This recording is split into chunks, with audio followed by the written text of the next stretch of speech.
ದೋಸ್ತಿಗಳಿಗೆ ಈಗ ಮತ್ತೆ ಸಂಕಷ್ಟ ತಂದಿಡುತ್ತಾ ಚನ್ನಪಟ್ಟಣ ಕ್ಷೇತ್ರ ಅನ್ನುವಂತ ಪ್ರಶ್ನೆ ಕೂಡ ಪ್ರಬಲವಾಗ್ತಾ ಇದೆ. ಚನ್ನಪಟ್ಟಣ ಕ್ಷೇತ್ರಕ್ಕೆ ಈಗ ಬೈ ಎಲೆಕ್ಷನ್ ಎದುರಾಗ್ತಾ ಇದೆ. ಆದ್ರೆ ದೋಸ್ತಿಗಳಿಗೆ ಇದರಿಂದ ಸಂಕಷ್ಟ ಶುರುವಾಗುತ್ತಾ? ಅಭ್ಯರ್ಥಿ ಆಯ್ಕೆಯ ವಿಚಾರವಾಗಿ ಮೈತ್ರಿ ಪಕ್ಷಗಳಲ್ಲಿ ಈಗಾಗಲೇ ಗೊಂದಲ ಕೂಡ ಶುರುವಾಗಿದೆ. ಚಿಹ್ನೆಯೋ ಅಥವಾ ಅಭ್ಯರ್ಥಿಯೋ ಅನ್ನುವಂತ ವಿಚಾರದಲ್ಲಿ ಈಗ ಗೊಂದಲ ಶುರುವಾಗಿರುವಂತದ್ದು. ಬಿಜೆಪಿ ಜೆಡಿಎಸ್ ಮೈತ್ರಿಯಿಂದಾಗಿ ಈಗ ಒಂದಷ್ಟು ಸಂಕಷ್ಟ.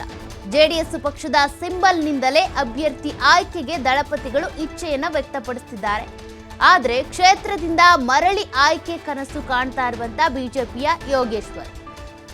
ಹಾಗಾಗಿ ಒಂದ್ ಕಡೆ ಎಚ್.ಡಿ. ಕುಮಾರಸ್ವಾಮಿ ಅವರು ಹೇಳ್ತಾರೆ, ನಮ್ಮ ದಳ ಚಿಹ್ನೆಯ ಮೂಲಕ ಆಯ್ಕೆ ಆಗಬೇಕು ಅಥವಾ ಸ್ಪರ್ಧೆ ಮಾಡಬೇಕು ಅಂತ. ಆದ್ರೆ ಮರಳಿ ತಮ್ಮ ಕ್ಷೇತ್ರದಿಂದ ಆಯ್ಕೆ ಆಗೋದಕ್ಕೆ ಬಿಜೆಪಿಯಿಂದ ಆಯ್ಕೆ ಆಗಬೇಕು ಅಂತ ಯೋಗೇಶ್ವರ್ ಅವರ ಇಚ್ಛೆ.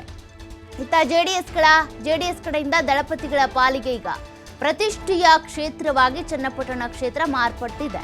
ಮೈತ್ರಿ ನಾಯಕರ ಜಿದ್ದಾಜಿದ್ದಿಯಲ್ಲಿ ಹಾಗಾದ್ರೆ ಯಾರಿಗೆ ಸಿಗುತ್ತೆ ಬೈ ಎಲೆಕ್ಷನ್ ಟಿಕೆಟ್ ಅಂತ? ಒಂದ್ ಕಡೆ ಎಚ್.ಡಿ. ಕುಮಾರಸ್ವಾಮಿ ಅವರ ಪುತ್ರ ನಿಖಿಲ್ ಕುಮಾರಸ್ವಾಮಿ ಅವರು ಕಣಕ್ಕಿಳಿತಾರೆ ಎನ್ನಲಾಗ್ತಾ ಇತ್ತು. ಆದ್ರೀಗ ಬಿಜೆಪಿ ಜೆಡಿಎಸ್ ಅಭ್ಯರ್ಥಿಯಾಗಿ ಸಿ.ಪಿ. ಯೋಗೇಶ್ವರ್ ಅವರು ಕಣಕ್ಕಿಳಿತಾರೆ ಅಂತ. ಆದ್ರೆ ಕಣಕ್ಕಿಳಿಯುವಂತ ಸಂದರ್ಭದಲ್ಲೂ ಕೂಡ ಇಲ್ಲಿ ಚಿಹ್ನೆನೋ ಅಥವಾ ಅಭ್ಯರ್ಥಿಯೋ ಅನ್ನುವಂಥ ಪ್ರಶ್ನೆ ಕೂಡ ಎದುರಾಗ್ತಾ ಇದೆ.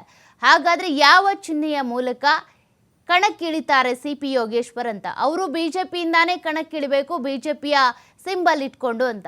ಆದರೆ ಎಚ್.ಡಿ. ಕುಮಾರಸ್ವಾಮಿ ಅವರು ಹೇಳ್ತಾರೆ, ನಮ್ಮ ದಳದ ಚಿಹ್ನೆ ಮೂಲಕ ಜೆಡಿಎಸ್ ಮೂಲಕ ಹೋಗಬೇಕು ಅಂತ. ಹಾಗಾಗಿ ಈಗ ಚನ್ನಪಟ್ಟಣ ಕ್ಷೇತ್ರ ಸಾಕಷ್ಟು ಪ್ರತಿಷ್ಠೆಗೆ ಕಾರಣವಾಗ್ತಾ ಇದೆ.